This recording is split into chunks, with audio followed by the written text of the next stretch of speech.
範嘅，即係好多嘢講啊，廢物啊咁啊，佢係一個好俾責任嘅人。OK， 好，咁啊搞一我角色咧就叫靚妮啦，咁就係一個好獨立嘅女仔嚟，亦都係好冇乜嘢講啊，好似一粒冰咁樣嘅。然後我同我爸爸關係唔係咁好啦，咁但係即係我啦，係啦，但係我哋最後係點咧就大家睇落去啦。係好，咁我哋再信之後嘅我，咁所以好忙㗎，每一場戲都要拍完呢個就即刻再換衫換裝又轉到第二個，咁但係好彩就大家團隊所有演員啊、導演啊、台前幕後個個都好好，即係一家人咁，咁所以好開心咯！咁下次會唔會有我要演嘉賓，但係又同呢個老公相處嘅時候，咁呢個就會有好多大家睇落覺得你嘅咁我知道你本身係媽咪啦，有一個仔仔一個女女啦。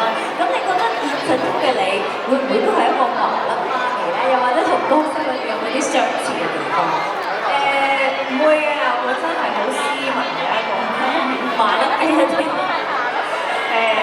係啦，咁我就最相似嘅話，我覺得同晴晴一樣都係一個好有感覺。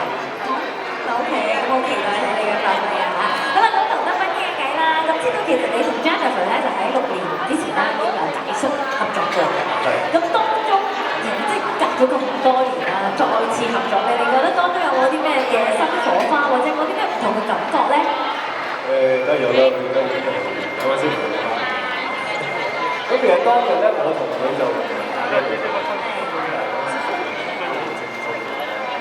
即係，但係最冇變嘅我就係冇乜工作，都係一個好平嘅工作。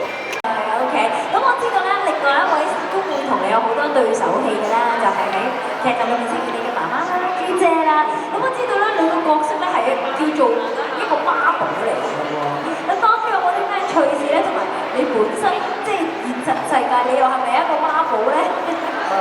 現實世界答咗先啦，現實世界我唔係一個媽寶嚟嘅，咁我就我都反而調翻轉唔想屋企負擔咁多，咁我啲老師就即刻出嚟俾你做好多 part time 去減輕負擔嘅。